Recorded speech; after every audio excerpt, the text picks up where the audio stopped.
I will continue from the previous talk. We have finished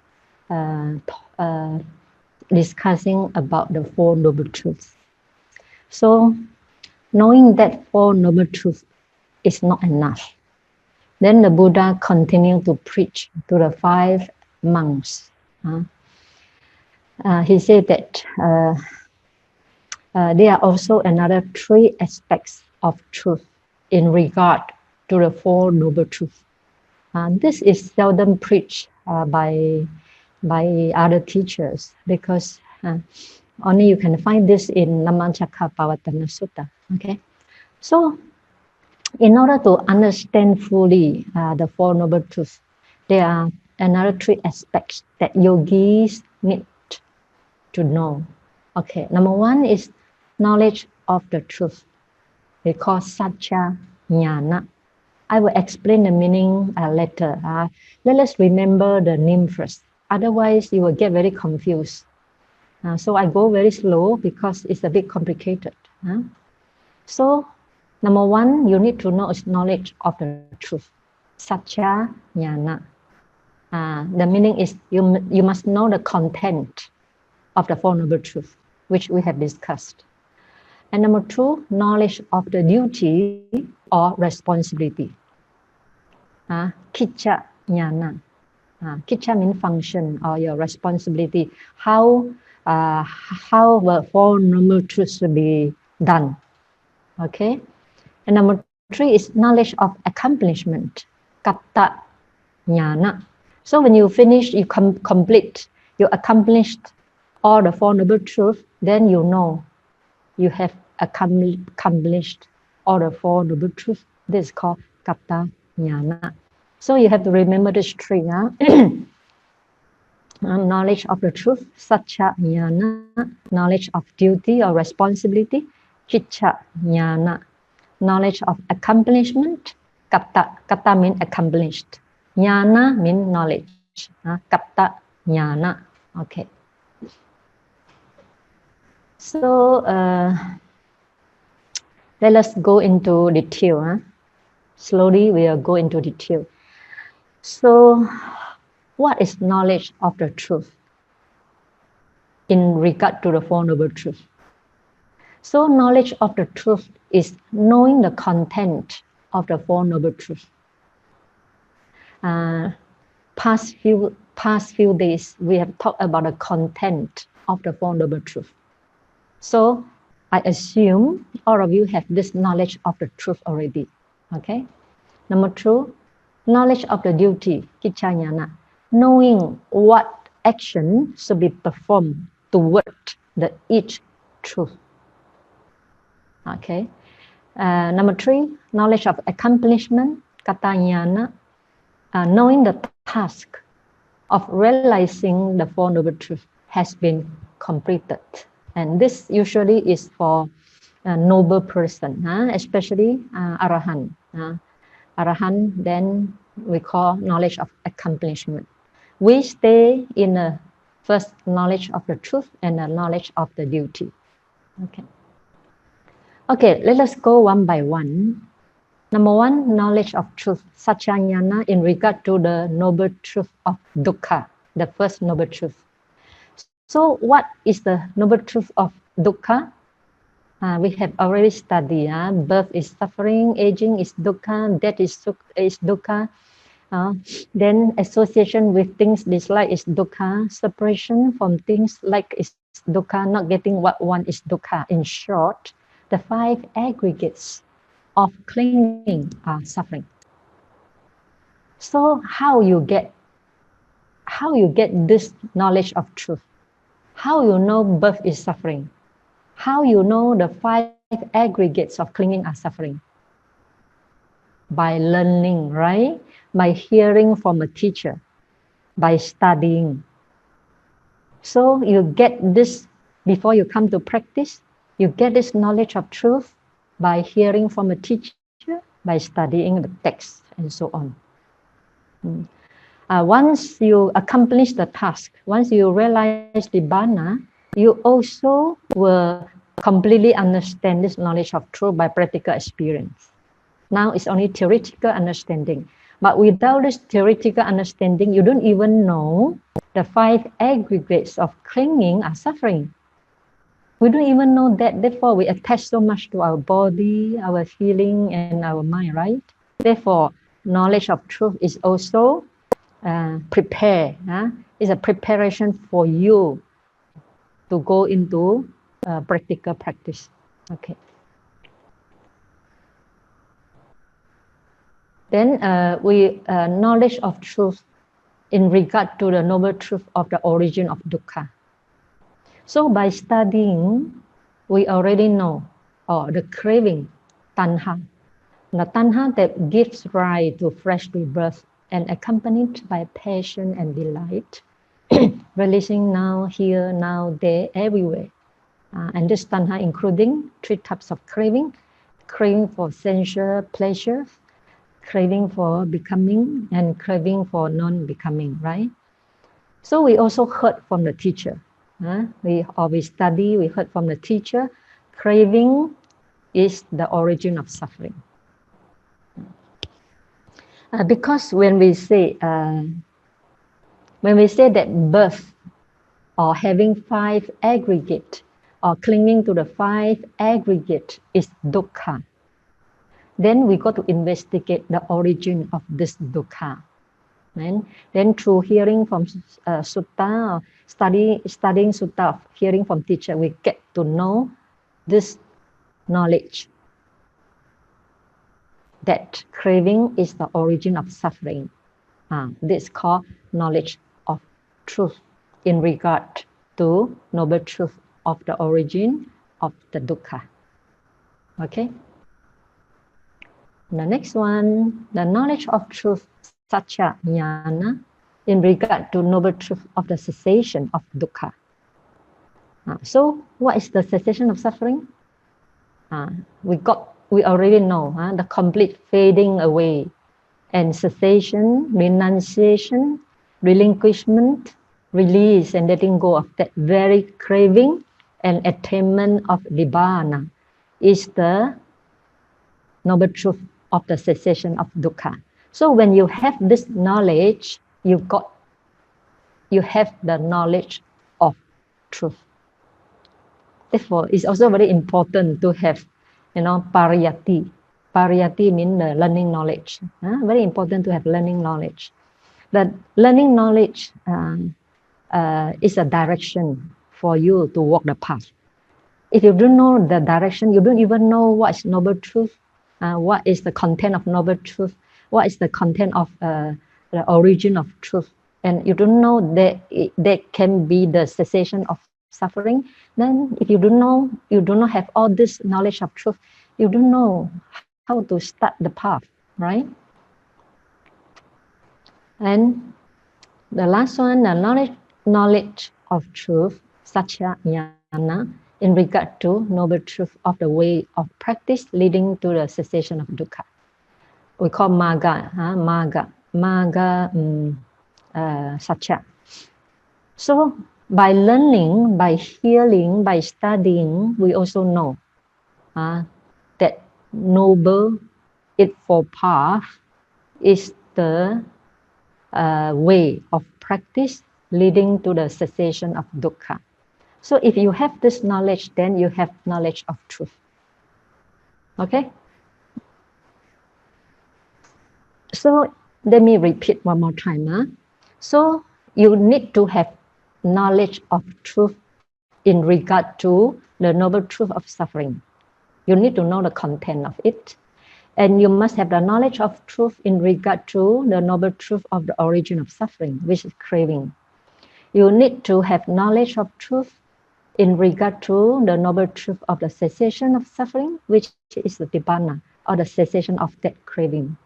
And you need to have the knowledge of truth in regard to the noble truth of the way leading to the cessation of suffering, which is noble eightfold path.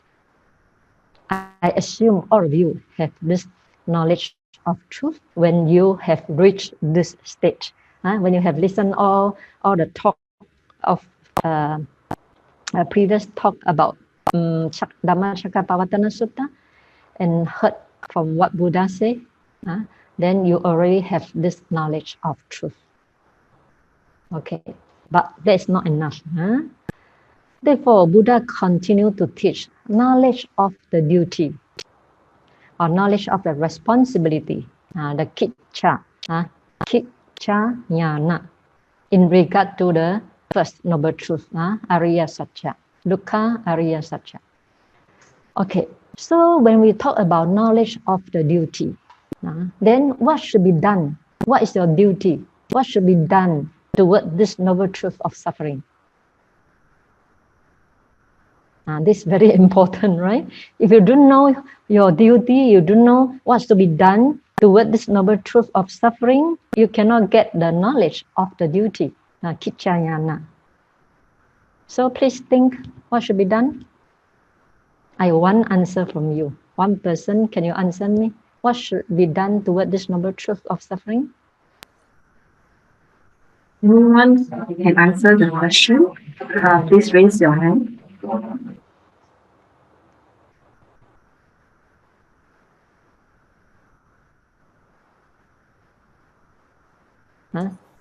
Anyone? Nobody want to answer? Albert Inchiken says renunciation. What? What he say? Renunciation. Renunciation. Then you do not know your duty. You do not get the right knowledge of the duty. Who else want to try? So what should be done towards this noble truth of suffering? Sister Andrew, can you unmute yourself? The truth of suffering need to be understood. Exactly. Very good. Sadhu, sadhu, sadhu. Okay. So your duty is to understand, thoroughly understand this noble truth of suffering. How can you understand? By repeated seeing the five aggregate as anicca, dukkha, anatta. Then you thoroughly know the noble truth of suffering. So when this noble truth of suffering, including aging, sickness, death, but aging, sickness, death, and separation from the loved one, all this arise due to having five aggregates, as I said before, right? So if you keep, as a yogi, you repeatedly seeing five aggregates, then gradually the impermanence of the five aggregates will appear clearly in you. Then when you keep seeing again, then the constantly oppressed by arising and falling appear to you as dukkha. And the whole process is no controller. Therefore, the whole process is anatta. So when you understand this, you thoroughly understand this noble truth of suffering. Therefore, what is your duty? What is your responsibility as a yogi in order to get the knowledge of the duty? That is, this noble truth of suffering should be thoroughly comprehended or known. How to know? How to comprehend? How to know? By repeatedly seeing the five aggregates until you see their impermanent, suffering, and non-self. Then you got this knowledge of the duty in regard to dukkha ariya satya. Okay? Okay, next one. So dukkha ariya satya is to be thoroughly comprehended and known. Okay, as a yogi, please remember this. It's very important. Without this, you cannot also realize Nibbana. Okay, next. Second noble truth. The knowledge of the duty, kicca jnana, in regard to the dukkha samudaya ariya satya, the origin of dukkha. Okay, so knowledge of the duty means what action should be performed, what should you do, what should be done toward this noble truth of the origin of suffering. Okay, any answer from you? Anybody feel confident to answer? Please unmute yourself. Why I ask you instead of continue teaching? Because when you stop and think, then you open up your wisdom. If I continue teaching, you only learning, remembering. You do not try to investigate for yourself. Therefore, I encourage my students to investigate for yourself so that that knowledge belongs to yourself. Sister Wei Hua, can you unmute yourself? Nama Budaya, Sayalay. Yes. This noble truth of original suffering should be understood. No. Should be understood is the noble truth of suffering, not the origin. Okay. Anyone want to try again? Sister Marie. Okay.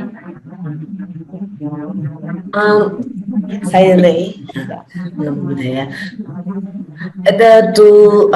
the origin of suffering is craving. So by practicing, keep repeating, see the 5 aggregates, then we see the anicca, dukkha, anatta. But how do we do it? Then we perform we practice the magga, the noble effort path.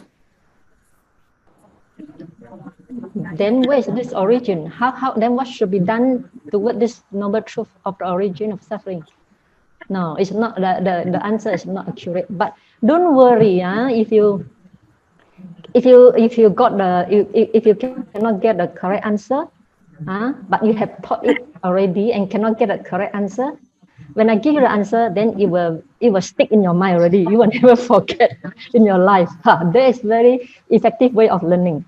Rather than I keep giving you the knowledge, you cannot absorb so many.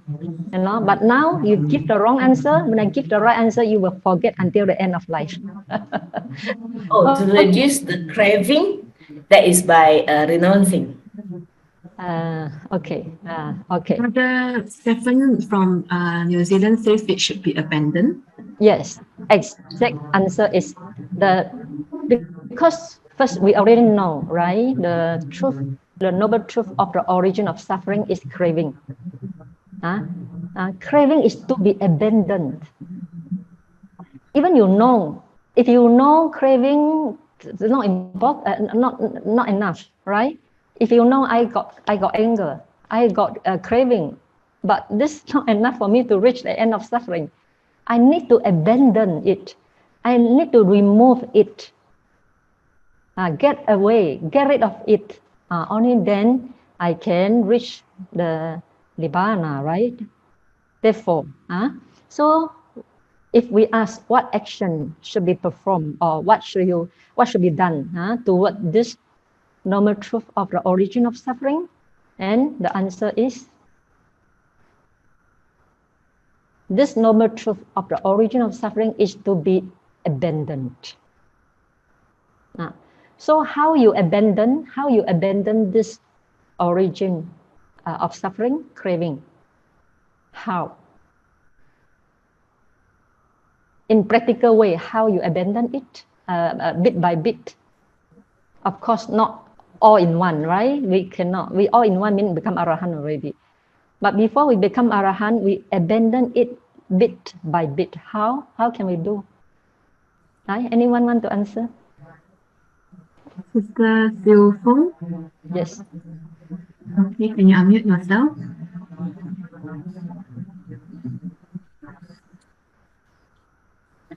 By meditation. That's very common.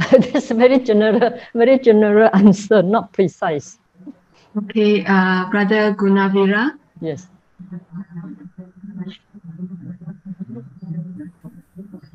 Thank you, Sister Kema. The thing is to always contemplate on always contemplate and abandon the craving for existence and sensual desire, and also non-existence. But this is not, you say always contemplate and abandon. How you abandon? How? You do not tell me how. to practice and to observe when the feeling arises, and also the cessation of the feeling. Okay, in another way is to see arising and cessation mean anicca law, right? Arising and falling mean impermanent, right? So you see, we have strong attachment, strong craving for 5 aggregate, right? So how to remove our strong attachment and craving for the 5 aggregates? Or another word, let me ask you, why you attach to your 5 aggregates? Why you attach to your 5 aggregate? Anybody want to answer? I think that is permanent. Yes, because we think that 5 aggregates bring us happiness. The 5 aggregates is permanent. The 5 aggregates is having eternal self. Because of this perverted or distorted perception, thinking 5 aggregates is happiness, permanent, and having self. Therefore, we develop attachment. We develop craving. So, in order to remove the craving, to abandon the craving for the 5 aggregate, we have to constantly see it's impermanent, it's dukkha, it's non-self. Only then the craving will be let go bit by bit, right? Because how can we attach to something is dukkha? How can we attach to something is arising and passing away, right? So when your insight arose, keep seeing 5 aggregates as anicca, dukkha, anatta, then you abandon the craving moment to moment. The craving for 5 aggregates become less and less until finally using the sword of path wisdom and completely remove the craving without remainder, then you attain arahantship. Okay, so if you understand this point, you know how to practice. You understand why me as a teacher always ask students to contemplate anicca, dukkha, anatta, in order for you to remove or abandon the craving bit by bit, moment to moment. Okay? Vihari, Brother Alan answered to be realized. Is that the word you were looking for? No. Abandon is the correct word. Abandon or remove is the correct word. Okay. Knowledge of now we come to the third noble truth. Knowledge of the duty, kicca jnana, in regard to dukkha, nirodha, ariya satya, means the cessation of suffering. Okay. So knowledge of the duty means what actions should be performed toward this noble truth of the cessation of suffering. First, you must understand, you must have knowledge of the truth first, right? You must understand the content of the noble truth of the cessation of dukkha first. You already got it already.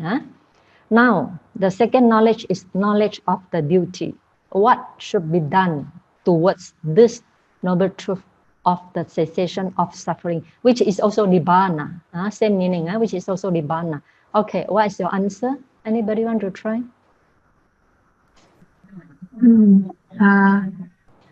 Sister Jinping,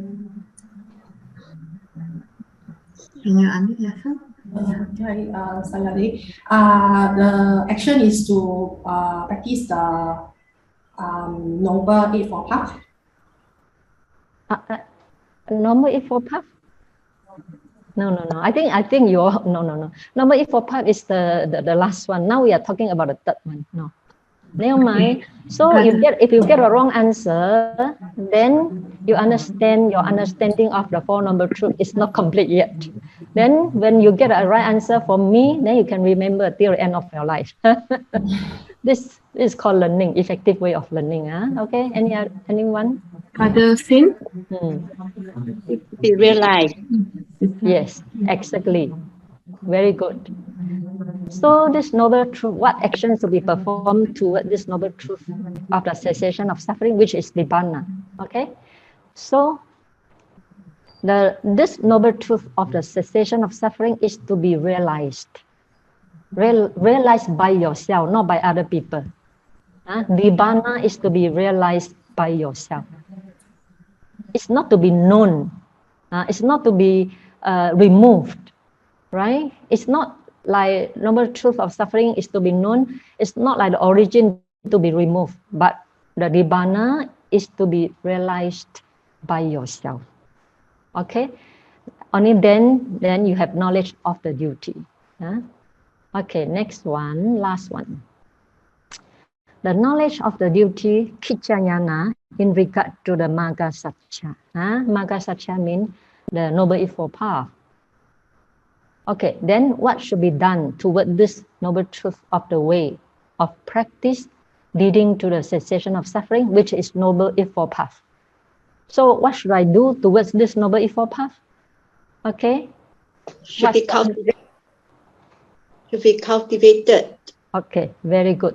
This Noble Eightfold Path should be cultivated. The noble truth of the path is to be cultivated. So if you know, this noble truth of the path is to be cultivated until the fullness, then you got this knowledge of the duty. Okay. So now we come to the last knowledge, which knowledge, sorry, let me repeat one more time. To get this knowledge of duty, and the noble truth of suffering is to be comprehended or known. How you get to know the noble truth of suffering? Then you keep seeing the five aggregates again and again until you see the five aggregates as anicca, dukkha, anatta. Okay. Then the knowledge of knowledge of duty about the noble truth of the origin of suffering. You know, as you keep seeing the five aggregates as anicca, dukkha, anatta, then you abandon the craving bit by bit, moment to moment. Okay. Then the knowledge of duty in regard to the noble truth of the cessation of suffering is to be realized. For this one, we cannot have now. Only when you attain Nibbana, then you can understand about that. Before you attain Nibbana, we only get it from the book knowledge. We heard it from what other people say, but we ourselves not yet experience it. Number 4, and this noble truth of the way of practice leading to the cessation of suffering is to be cultivated. Like now you are practicing meditation. You are trying to see anicca, dukkha, anatta of arising of feeling, arising of pain, 4 elements, and so on. Then you keep the sila, you keep it precepts, 5 precepts, so you have morality training. Then you practice samatha, you constantly arouse your effort and mindfulness, and you gain concentration. This is called concentration training. And finally, you see anicca, impermanent and non-self, dukkha of the 5 aggregates. So now you are cultivating the Noble Eightfold Path. But you are cultivating, not yet reached the fullness. Okay? So this is the knowledge of duty. The last one, knowledge of accomplishment. And knowledge of accomplishment, only you get this knowledge of accomplishment, we call kattayana, when you reach arahantship. So now we don't have this. Okay, so knowing the 4 tasks, the comprehension in regard to first noble truth, okay, dukkha satcha, then abandonment in regard to origin of dukkha, And the realization of Nibbana is the noble truth. And the last one, the task of cultivation, have been completed. So knowledge of accomplishment means knowing the four tasks have been completed. How you know you have completed? When you attain Nibbana, right? When you emerge from Nibbana, you can reflect. We call introspection. You look back and see all the deformment has been clear already. I mean, the craving has been removed already, right? Then the suffering has been thoroughly known already, and the Nibbana has been realized already, and the Noble Eightfold Path have been completely or cultivated completely already. So through introspection, you know. This is called knowledge of accomplishment. Okay. Okay, so in regard to the Dukkha Ariya Satya, there are three aspects of Dukkha, right? There are three aspects of Dukkha Ariya Satya, which is knowledge of truth, knowledge of duty, knowledge of accomplishment. These three aspects. Okay. So the Buddha continued to teach, thus monks, with reference to the doctrine unheard before, there arose in me vision. Vision means the eye of wisdom, insight, discernment. Discernment also wisdom. There arose in me knowledge. There arose in me light. Because not only concentration produces light, wisdom also produces light. Therefore, Buddha say, there arose in me light. So, what is the doctrine unheard before? Oh, this is the normal truth of suffering. Before Buddha arise in the world, this noble truth of suffering is unheard by anyone. For example, because we are the Buddhists, so we have been told, and the noble truth of suffering is birth, is clinging to the five aggregates. But if you ask the Christian or Islam, the noble truth of suffering is birth, is clinging to the five aggregates. So this noble truth is unheard. It's unheard before by them, because their teaching is different from Buddha's teaching, right? Therefore, similarly, before Buddha arise in the world, so the normal truth of suffering, which is aging, which is birth, aging, sickness, and clinging to the five aggregates, this truth is unheard before by the Buddha, by the Prince Siddhartha also. Only after his attainment of Buddhahood, then he start to realize. Therefore, Buddha say, we refer to the doctrine unheard before. What doctrine? Noble truth of suffering is unheard before by him. And the second one, the noble truth of suffering is to be comprehended. It's not to be realized. It's not to be abandoned. It's not to be cultivated, but it's to be comprehended and known. This also unheard before by the Buddha, by the Prince Siddhartha, before his attainment of Buddhahood. Similarly, and this noble truth of suffering has been comprehended by him already now, completely comprehended by him. So in regard to these three aspects of Dukkha Ariya Satya, and which is unheard before, then from Buddha, there arose in me, Buddha said, there arose in me vision, the eye of wisdom. There arose in me insight. There arose in me discernment. There arose in me knowledge. And there arose in me light, the light of wisdom. Okay? So to us, you see, we have heard this before, so it's not so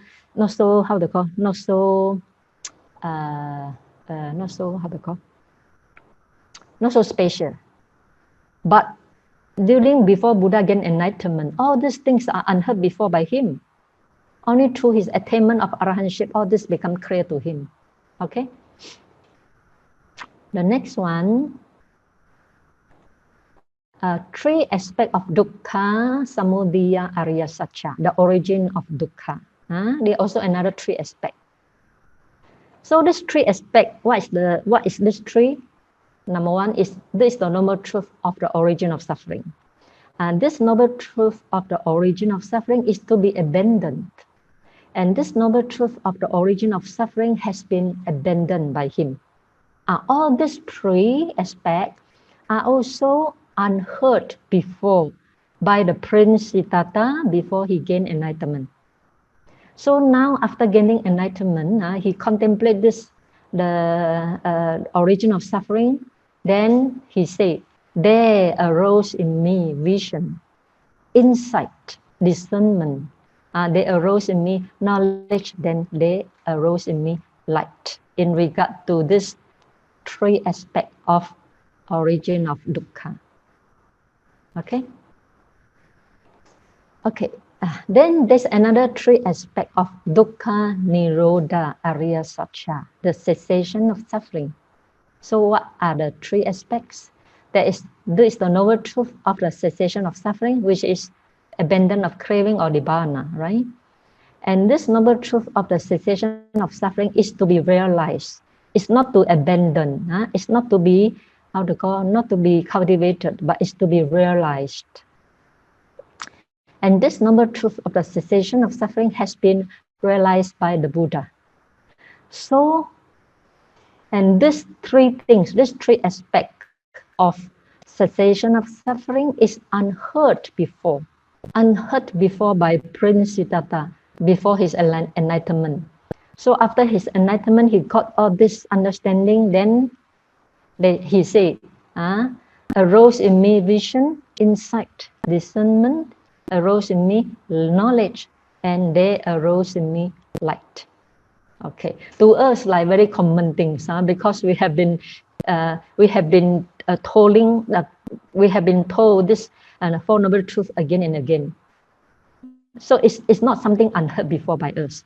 But before Buddha appeared in the world, no one explained this Four Noble Truths. Therefore, it's very precious. Therefore, it becomes the first discourse of the Buddha. Without understanding the Four Noble Truths and without understanding the three aspects of the Four Noble Truths, one cannot attain Nibbana. Okay?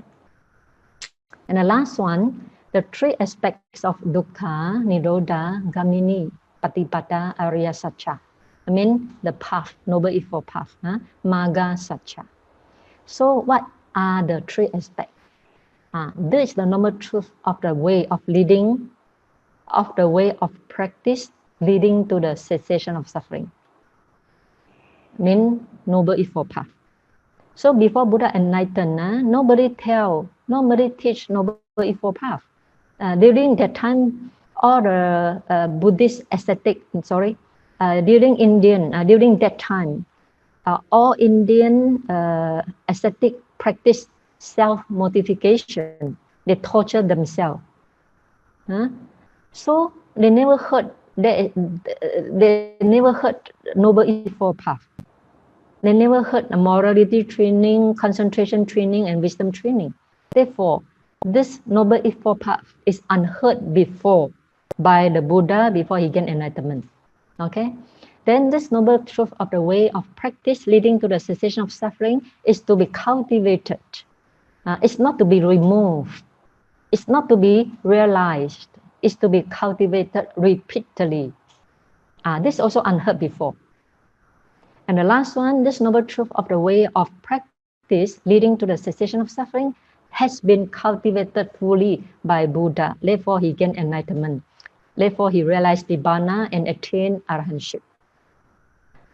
So in regard of these three aspects of the path, then Buddha said, there arose in me vision, insight, discernment, knowledge, and light. Okay. Okay, now we come almost the end of the sutta. Buddha continued to teach monks, so long as my knowledge and insight of these Four Noble Truths under their three aspects. Okay, what are the three aspects? Can one of you answer me before I proceed? Otherwise, I just want to make sure you understand.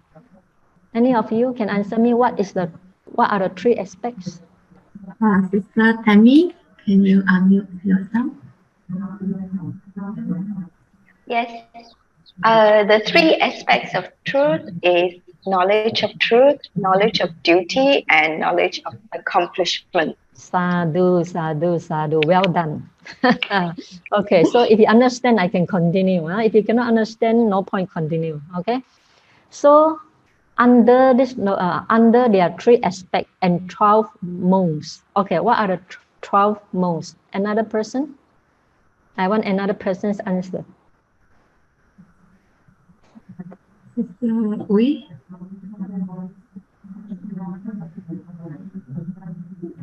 Can you unmute yourself? All the three aspects should be understood. Should be has been understood and should be understood.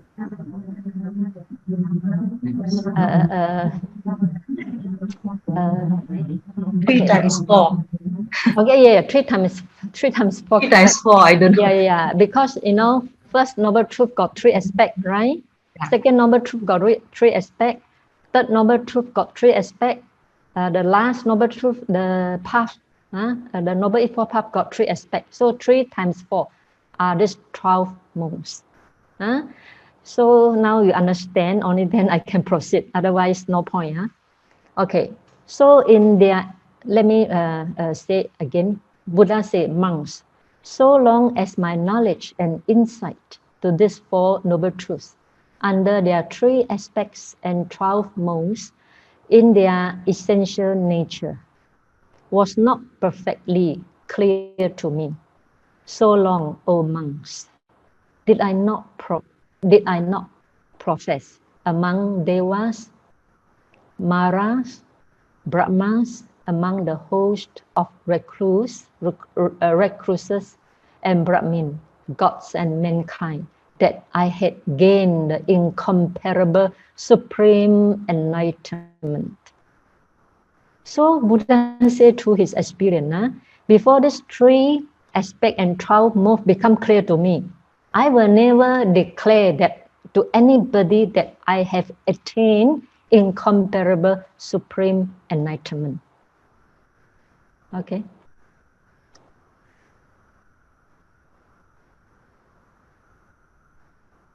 Then Buddha continued to say, now, monks, my knowledge and insight of these 4 Noble Truths under these 3 aspects and 12 modes in their essential nature is clear to me, now very clear to me. Then only, O monks, do I profess in this world among the devas, because Buddha also teach deva, not only teach human beings, among the devas, maras, brahmas, among the host of recluses and Brahmins, gods and mankind, that I have gained that incomparable supreme enlightenment. Therefore, the earth shook. The whole earth shook because of Buddha's enlightenment.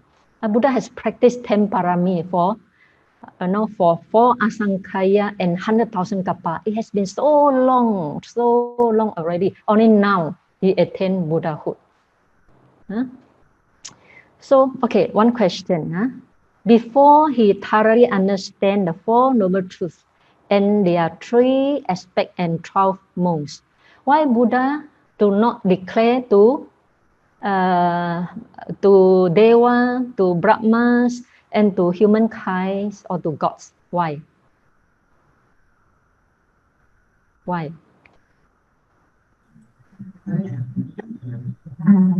Yes. Yeah. Can you unmute yourself? Sorry, cannot hear you. Unmute. Because the Dhamma is very profound and very few individuals have has little dust in their eyes to understand. Okay, but the one is teaching the Dhamma. What you say is the teaching why Buddha do not teach. But here Buddha said he didn't mention that he did not teach or teach. He just declare to the world, I have attained the Buddhahood. Before he see through the Four Noble Truths under their 3 aspects and 12 modes, he did not declare simply because if he declare, it's amount to telling lies, right? And also, if he declare, many intelligent people can test him, can question him, test him, and see his behavior, whether his behavior is according to what he preached or not. Then he cannot be tested because he not yet becomes Sama Sambuddha. Then he will show that, he's not a real Sama Sambuddha. Therefore, in order to be, in order that he himself, because during Buddha's time, there are so many schools and many masters claim himself already become Sama Sambuddha. So many masters claim himself already become enlightenment. All this master cannot be tested. Once tested, they show their anger, they show their greed, they show their ignorance, right? Therefore, Buddha will never declare before he really gains supreme enlightenment. So after gaining the supreme enlightenment, then he can be tested. There was a great teacher. There was a great teacher, and he sent his disciple to follow Buddha day and night, and to observe Buddha's 32 of every Buddha got, if I not remember, 32 how the Marks. Yes, 32 marks possessed by the great man. If you are not that great man, you cannot have this 32 marks.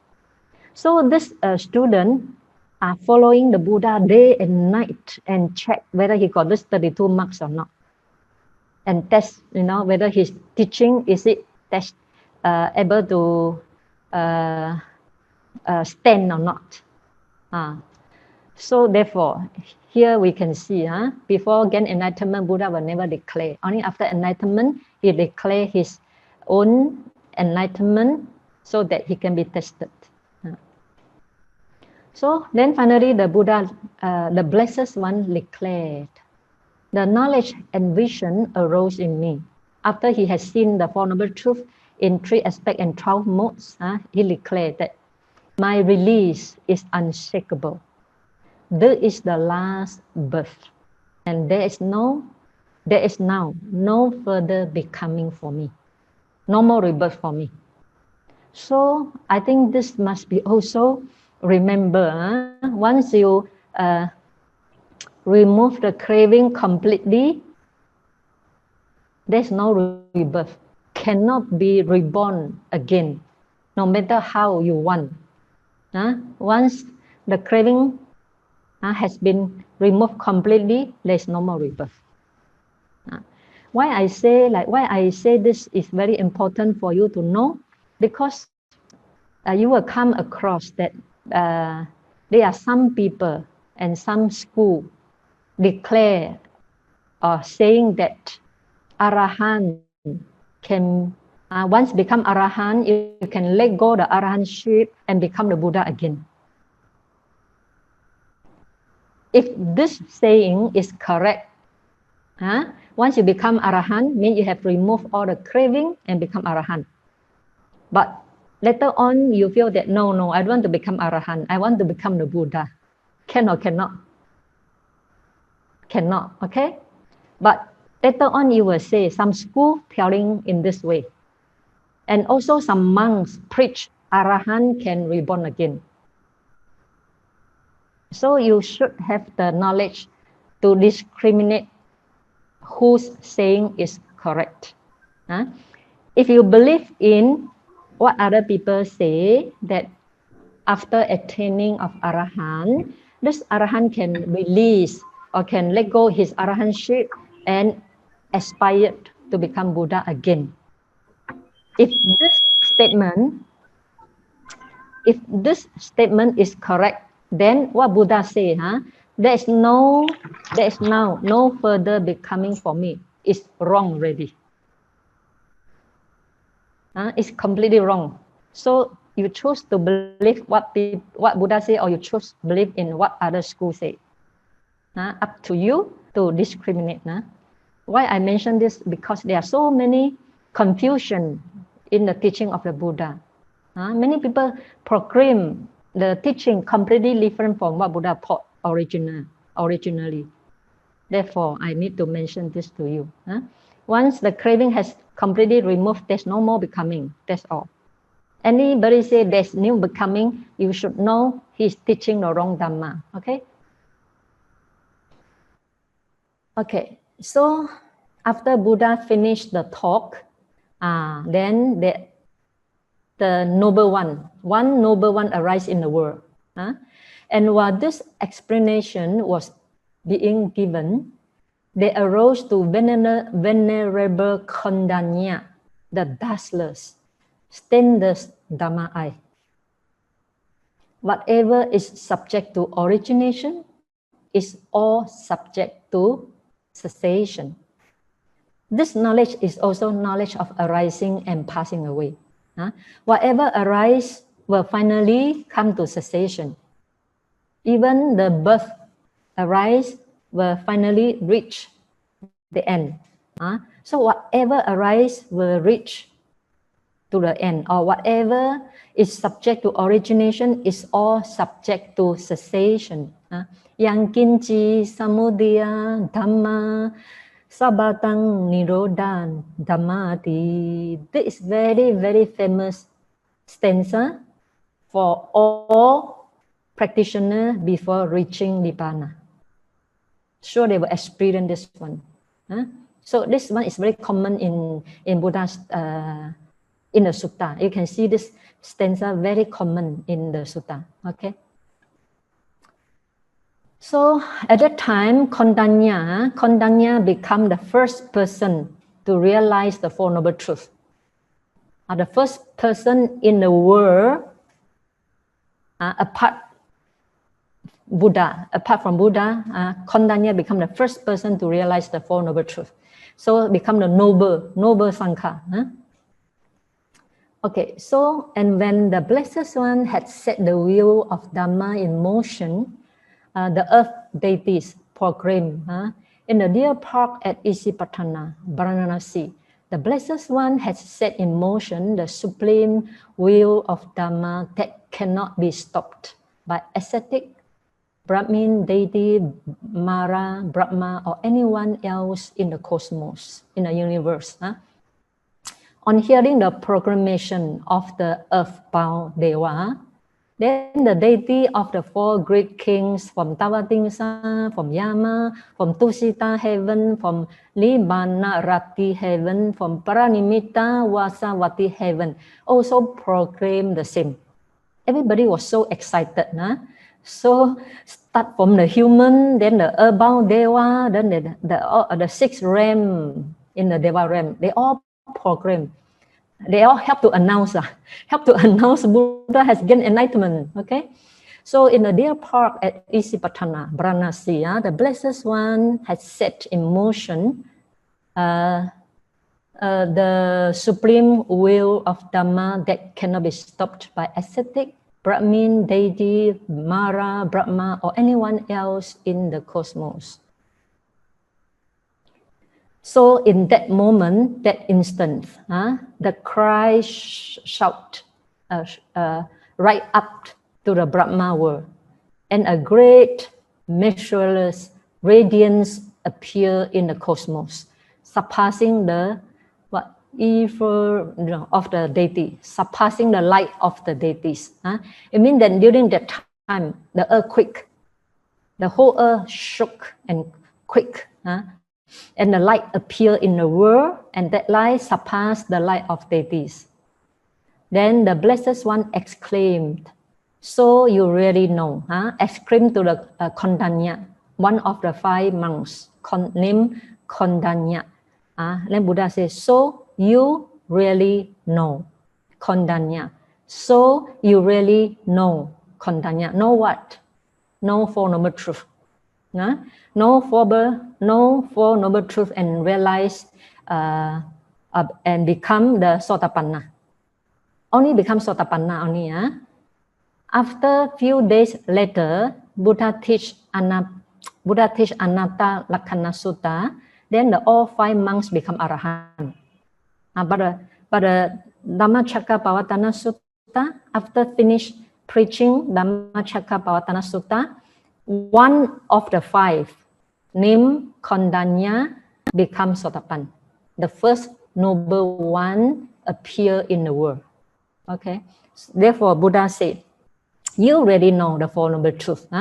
And that is how Venerable Kondanya acquired the name of Anya Kondanya. Anya means no. No. So Kondanya who knows. Anya Kondanya. Okay, so this is the end of the sutta. And because of Buddha turning the view of the Dhamma, and that this Dhamma is able to handle down for more than 2,600 years until now. You see, until now, we can still hear what Buddha taught to the 5 monks, exactly the same. So how blessed of us, right? How blessed of we that be able to listen the same sutta that Buddha first taught in the 206,000 years, 2,600 years ago. But any of you become Sotapanna or not? None of us become Sotapanna. Okay, so this is the end of sutta. I think exactly 1 hour. No time for you to ask question. And this sutta is very profound. You see, there are so many details inside. So you have to listen to this sutta again and again until you get a better understanding. By one time listening, I don't think you can get all. So after this retreat, whenever there's time, please listen again and again and try to digest what you cannot digest now. Okay. So lastly, what I want to say is that nowadays, I think most students don't want to study sutta directly. They prefer they listen to monks, monastic to give talk. First, I don't understand why. For me, I want to direct go into sutta, right? I don't want to listen what other people say. But finally, I come to understand. Why the students do not want to go directly into sutta? Because it's so difficult to understand. For this sutta, if you read 10 times also, you cannot understand what is Kiccayana, what is Kaptayana, what is, knowledge of function, right? You really cannot understand.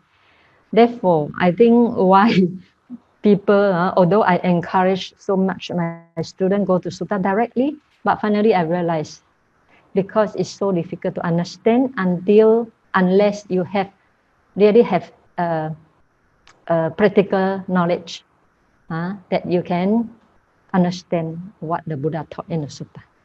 Okay, if you don't have that knowledge, you got to find a qualified teacher to listen to the sutta. Okay. Lastly, we will share merit that for all the preaching of the sutta and for you by listening to sutta to strengthen your right view and right understanding. Okay. Etavata chammehi sampadang punya sampadang sappe deva sappe bhutta sappe satta anumodantu sappa sampati siddhya akasata chabummata deva naga mahidika punyatang anumoditva cirang rakkantu sasanang cirang rakkantu desanang Chirang rakhantu mang paranti ada imaya pati padaya Chara maranama parimoche sami idang me punyang asawakaya wahang hotu idang me punyang nipanasa pachayo hotu mama punya bagang sabasatanang pajemi te sabe me samang punya bagang labantu sadhu sadhu sadhu. May all of you be well and happy.